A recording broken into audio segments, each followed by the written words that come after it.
Hello everyone, तपस्या PCS के YouTube channel में आप सभी का स्वागत है।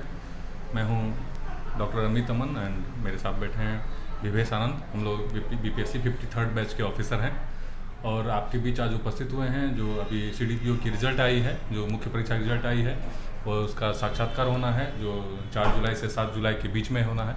सबतम जो इस वीडियो को देख रहे हैं, और अगर आप सीडीपीओ के अपनी मेंस क्वालिफाई किया गया तो आपको बहुत बहुत बधाई। और किसी भी तरह की आपको सहायता की आवश्यकता हो पर्सनालिटी टेस्ट के लिए, इंटरव्यू के लिए, तो आप निश्चित रूप से इंस्टीट्यूट पर आएँ। आपको हम लोग आपकी तैयारी हम लोग सुनिश्चित करवाएंगे। अगर आप पटना में नहीं आ सकते हैं, बाहर के हैं, तो आप एक दिन के लिए ज़रूर इंस्टीट्यूट आइए, ताकि आपको सारी चीज़ें ऑफलाइन मोड में बता दी जाएँ, और फिर आपको ऑनलाइन भी हम लोग डिस्कस करके आपको चीज़ें बेहतर तरीके से बताएंगे कि कैसे तैयारी की जाए।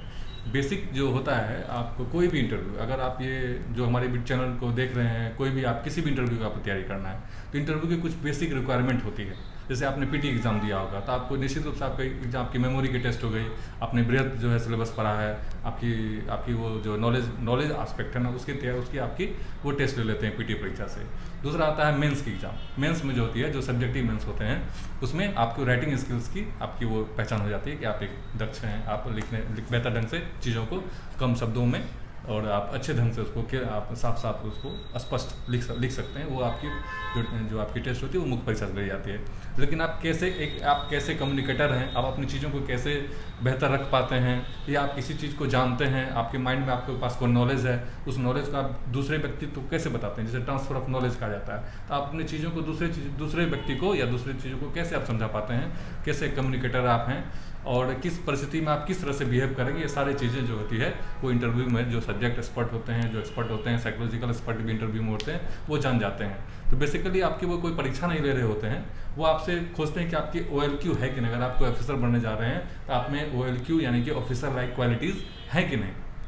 सपोज कीजिए, अगर आपको बना दिया जाए, कोई बीपीएससी एग्जाम पास कर गए हैं, आपको डीएसपी बना दिया जाए, आप सीडीपीओ एग्जाम के पास किए, आपको सीडीपीओ बनेंगे, तो फिर आपका बच्चों के साथ कैसा व्यवहार रहेगा। आप एक एज ए ऑफिसर जब जाएंगे किसी आंगनबाड़ी की विजिट करने में, तो आपको वो विजिट में आपको क्या क्या चीज़ आप में होनी चाहिए, एक ऑफिसर के नाते आप वहाँ पर किस तरह से आप इंस्ट्रक्शन कर पाएंगे। तो उसकी जो एक मिनिमम क्वालिटीज़ होती है, वो आयोग, वो बोर्ड देखना चाहता है कि आप में वो है कि नहीं। बहुत सारी चीज़ें आपको हाइपोथेटिकल क्वेश्चन भी आपको दे दिया जाएगा, जिसमें कि आपको पूछा जाएगा कि मान लीजिए कि आज आप सीडीपीओ बन गए हैं, आपको किसी आंगनबाड़ी सेंटर में विजिट करने दिया जाता है, और वहाँ आप पाते हैं कि सेंटर बंद है, और वहाँ पे जो है बच्चे जो हैं बिल्कुल नहीं है, ताला लगा हुआ है। तो उस परिस्थिति में आप क्या करेंगे, आपका फर्स्ट कोर्स ऑफ एक्शन क्या होगा। इस तरह चीज़ें आपको दे करके वो जानना चाहें कि उस सिचुएशन में आपको दे करके कि आप कैसे ऑफिसर, आप किस प्रकार का बिहेव करेंगे। इस तरह की ढेर सारी चीज़ें होती है, हम लोग इस पर डिस्कस करेंगे, आज हम लोग चर्चा करेंगे, और निश्चित रूप से जो भी इसको सुनेंगे आपके लिए निश्चित रूप से ये फ़ायदेमंद होगा। अब मैं चाहूँगा कि हमारे साथ जो विवेश हैं, ये भी कई इंटरव्यू उन्होंने दे चुके हैं, और मैं चाहूँगा कि आपको ये विस्तार से बताएं कि शुरू में जो बायोडाटा की तैयारी होती है, जो उसमें कि फर्स्ट, जैसे ही आप जानते हैं कि किसी भी आप बोर्ड में जैसे ही आप जाएंगे, तो सबसे पहले आपको पूछा जाएगा कि भाई आपका कौन सा आप क्वालिफिकेशन क्या है, आपका जो गृह जिला क्या है। तो इससे बायोडाटा से संबंधित क्वेश्चन से स्टार्टिंग होता है। बोर्ड ये चाहता है कि आपको कुछ सरल क्वेश्चन पूछ करके वो आपको सहज ये करता है। तो आपका अपीयरेंस, कैसे आप अपीयर हों, किस तरह से आपका ड्रेसिंग सेंस हो, किस तरह से आप वे ऑफ टॉक हो, आपका बायोडाटा किस तरह तैयार, इसके बारे में विस्तार समझाएंगे हमारे विवेश जी, इसके बारे में बताएं। सब लोगों का स्वागत है। सीडीपीओ परीक्षा के लिए जो साक्षात्कार की तैयारी कर रहे हैं, उन सभी अभ्यर्थियों से मैं ये 2 लाइन बताना चाहूँगा कि सबसे पहले आप अपने बारे में, अपने पृष्ठभूमि के बारे में, अपने एकेडमिक प्रोफाइल के बारे में, स्वयं से संबंधित सारे पहलुओं को तैयार कर लें। इससे संबंधित कुछ प्रश्न आप खुद से करेंगे कि मैं किन किन बिंदुओं को, अपने बिंदुओं को रख सकता हूँ, या कुछ प्रश्न पूछे जा सकते हैं। यदि आपसे जुड़ा हुआ कोई भी इंटरेस्टिंग चीज़ है, या कोई खास महत्व का चीज़ है, कोई खास तिथि है, तो उसकी तैयारी भी कर लेंगे।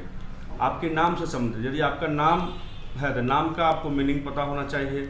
नाम से जुड़ा हुआ कोई विशेष संदर्भ है तो उसके बारे में भी आपको जानकारी अवश्य होनी चाहिए। फिर आपके जन्म स्थान से संबंधित, आपका जन्म स्थान कहाँ हुआ है, यदि वह जगह किसी कारण से प्रसिद्ध है, या आपका पंचायत प्रसिद्ध है, आपका प्रखंड किसी कारण से प्रसिद्ध है, या किसी ऐतिहासिक या धार्मिक कारणों से वहाँ के आसपास के जगह को लोग जानते हैं, या किसी अन्य कारण से, तो उसकी भी जानकारी आपको रहनी चाहिए। आपके ज़िले के बारे में कोई यदि स्पेशल तथ्य, विशिष्ट तथ्य है, तो उन चीज़ों को आपको तैयार करना चाहिए। तो इस प्रकार से आपसे संबंधित, आपके एकेडमिक प्रोफाइल से संबंधित, आपके जन्म स्थान से संबंधित, आपके निवास से संबंधित, इन सब चीज़ों से संबंधित जितने भी तरह के प्रश्न पूछे जा सकते हैं, संभावित हैं, इसको आप तैयार करेंगे और हम लोग इसको तैयार करवाते हैं। इसके पश्चात आप किस तरह का पहनावा, आपका बॉडी लैंग्वेज, किस तरह से चीज़ों का प्रस्तुतिकरण होना चाहिए, इन चीज़ों के बारे में आपको जानकारी होनी चाहिए। और जनरली हम लोग कुछ चीज़ों को इग्नोर कर देते हैं, स्वयं के बारे में हमें जानकारी नहीं मिल पाती, पता नहीं चल पाता है। तो तपस्या पीसीएस के माध्यम से यहाँ पे हम लोग उन चीज़ों को तैयार करवाते हैं और इन चीज़ों पे फोकस करते हैं कि किस प्रकार से आपका जो है बेहतर निकल के सामने आ पाए। कॉन्फिडेंस होना चाहिए चीज़ों पे, जो आपने पढ़ाई की है, पढ़ाई की हुई चीज़ें, कॉन्सेप्ट जो भी है उस पर आपकी पकड़ होनी चाहिए और उसको आपको प्रस्तुतिकरण का तरीका बेहद ही कॉन्फिडेंट से भरा हुआ होना चाहिए। ये इंटरव्यू बोर्ड में मायने रखता है। आपको सहज होना चाहिए, सरल होना चाहिए और चीज़ों के प्रति स्पष्टता से उसको रखने की जानकारी भी होनी चाहिए। कुछ कोर कॉन्सेप्ट्स हैं जो कि इंटरव्यू बोर्ड में विभिन्न प्रोफाइल से जुड़े हुए लोग रहते हैं, कुछ सिविल सर्विसेज से जुड़े हुए लोग रहते हैं, कुछ एकेडमिक से जुड़े हुए लोग रहते हैं, कुछ अन्य विशिष्ट क्षेत्रों से भी लोग रहते हैं। तो जो हमारे देश समाज में कुछ कोर कॉन्सेप्ट्स हैं हर चीज़ के बारे में, डेवलपमेंट के बारे में, गरीबी उन्मूलन के बारे में, डेमोक्रेसी के बारे में, इसके बाद आपका संविधान के बारे में। संविधान के कुछ कोर पहलू हैं जिस पे हमेशा बातचीत होती रहती है, आरक्षण के मुद्दे हैं, तो बहुत सारे विवादित चीज़ें भी हैं जिस पे अक्सर हम लोग देखते हैं कि चर्चाएं भी होती रहती है। उन चीज़ों के बारे में आपकी सोच किस प्रकार से, और वो सोच आपकी संविधान सम्मत हो, वो डेमोक्रेटिक हो, इन सब चीज़ों को किस प्रकार से हम लोग एक बातचीत के दौरान एक अच्छे निष्कर्ष पे पहुंचा सकते हैं, किस प्रकार से उन बिंदुओं को हम लोग डील कर सकते हैं, तो एक बेहतर इंटरव्यू आप वहाँ पे प्रस्तुत कर सकते हैं। इसके साथ साथ कुछ क्वेश्चन पूछे जाते हैं जो आपको किसी परिस्थिति विशेष पे पूछे जाते हैं। जैसे कोई एक सिचुएशन दे दिया जाएगा, उसमें आपका क्या रिएक्शन होगा, किस प्रकार से आप वहाँ निर्णय निर्माण करेंगे। तो निर्णय निर्माण की प्रक्रिया को भी जानना हमारे लिए महत्वपूर्ण होता है। इन चीज़ों के बारे में हम लोग जानेंगे, कैसे हम लोग किसी खास परिस्थिति में निर्णय निर्माण की प्रक्रिया तक पहुँचे और एक बेहतर निर्णय लेकर जो एक लोक सेवक की जिम्मेदारी होती है उसको हम लोग पूरा करेंगे। ऑप्शनल सब्जेक्ट आपके हैं, ऑप्शनल सब्जेक्ट में जो कि आपने अच्छा समय दिया है उसके बारे में आपको जानकारी होनी चाहिए कि ऑप्शनल सब्जेक्ट से जुड़े हुए जो मुख्य बिंदु हैं, मुख्य चीज़ें हैं, उसको आप किस प्रकार से प्रस्तुत कर पाते हैं, उसमें आपको विशेषज्ञता है। तो कुछ उन चीज़ों को जो महत्वपूर्ण है वहाँ के, उनको हम लोग निकालेंगे और उस पर हम लोग बताते हैं कि इनको आप तैयार कर लीजिए। इस प्रकार से समसामयिक घटनाएं हैं। समसामयिक घटनाक्रम में बहुत सारी चीज़ें हैं, आपको अंतर्राष्ट्रीय महत्व की है, बहुत सारी चीज़ें आपको राष्ट्रीय महत्व की हैं।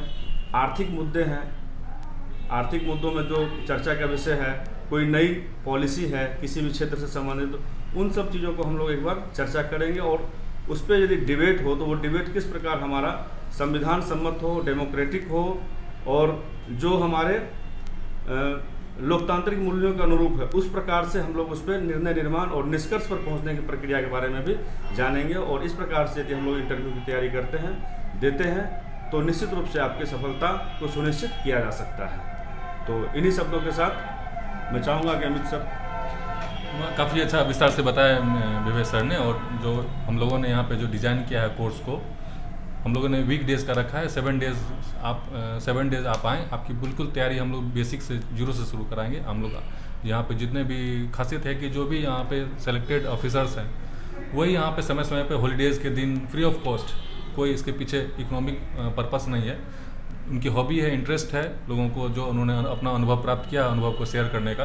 तो और भी लोग जुड़े हुए हैं इस इंस्टीट्यूट से, जो सेलेक्टेड ऑफिसर्स हैं, उन लोगों की टीम रहती है, वो आपके साथ आपके बायोडाटा पे वर्क करेगी, बिल्कुल बेसिक से आपको चीज़ों को और सर्च करके आपका बायोडाटा आपके लिए तैयार कर दे। बायोडाटा करने का ये सेंस होता है कि बहुत सारी चीज़ें एक्सपीरियंस से दी गई है। जैसा अभी आपको विवेक जी ने बताया कि जिला का, आप जिस जिला से हैं तो जिला के बारे में पूछ लिया जाता है कि आप उस जिले के बारे में बताइए क्या फेमस है वहाँ पे।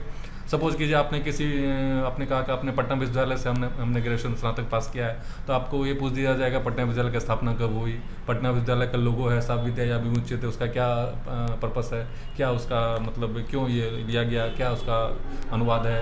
ये सब चीज़ें, ये सब चीज़ आप जो एक्सपर्ट है ना, आपके लिए वो बना देंगे। आपको खुद से परेशान होने की कोई आवश्यकता नहीं है। आपको एक पहला दिन में आपका बायोडाटा की ही तैयारी की जाएगी। उसके बाद आपको अगले दिन आपको ड्रेसिंग सेंस के बारे में, आपका क्या ड्रेसिंग हो, कौन सा कलर आप पे सूट करेगा, इंटरव्यू में आपके लिए बेटर क्या होना चाहिए, कैसे प्रेजेंटेशन होगा। नेक्स्ट क्लास में आपको सिर्फ अभिवादन करने की प्रैक्टिस कराई जाएगा। हमने देखा है बिहार में अधिकतर बहुत सारे जो है स्टूडेंट्स वो अक्सर पूछते रहते हैं कि क्या बोर्ड में, अगर इंटरव्यू बोर्ड में हम जैसे ही फेस करते हैं तो पहला हमारा अभिवादन क्या होना चाहिए, क्या गुड मॉर्निंग, गुड आफ्टरनून कहें, क्या फिर नमस्ते कहें, प्रणाम सर कहें, क्या कहें। इस तरह का क्वेश्चन मैंने अक्सर देखा है लोगों को। तो हम लोग आपको ये भी बताएंगे कि कैसे आप जो है अभिवादन करेंगे बोर्ड में, आई कॉन्टैक्ट आपकी क्या होनी चाहिए, है ना। हम लोगों के साथ यहाँ पे एक साइकोलॉजिकल एक्सपर्ट भी रहते हैं जो आपको बताएंगे कि आपका बॉडी लैंग्वेज, आपका सिटिंग पोस्चर, आपका फेशियल एक्सप्रेशंस, आई कॉन्टैक्ट वगैरह किस तरह होना चाहिए। एक दिन आपका सिर्फ इसी के लिए हम लोग तैयारी कराएंगे। फिर एक दिन आपको जो आपने स्कूल सब्जेक्ट किया होगा उसको स्कूल सब्जेक्ट की तैयारी होगी।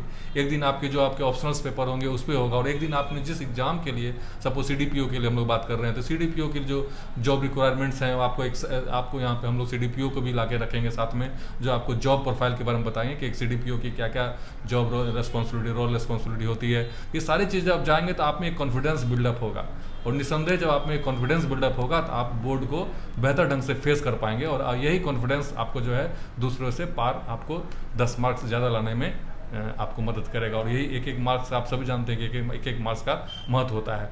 तो निश्चित रूप से practice makes a man perfect. अगर आप मॉक ड्रिल करेंगे तो निश्चित रूप से एक सप्ताह में आप अपने अंदर में आप एक बेहतर बदलाव महसूस करेंगे, और ये बदलाव जो आप में कॉन्फिडेंस लाएगा ये आपको सफलता दिलाएगा। इसी बहुत बहुत शुभकामनाओं के साथ आइए आप हमसे जुड़ें और आप इसकी तैयारी करें। हम सब मिल करके सफलता निश्चित रूप से प्राप्त करेंगे। धन्यवाद।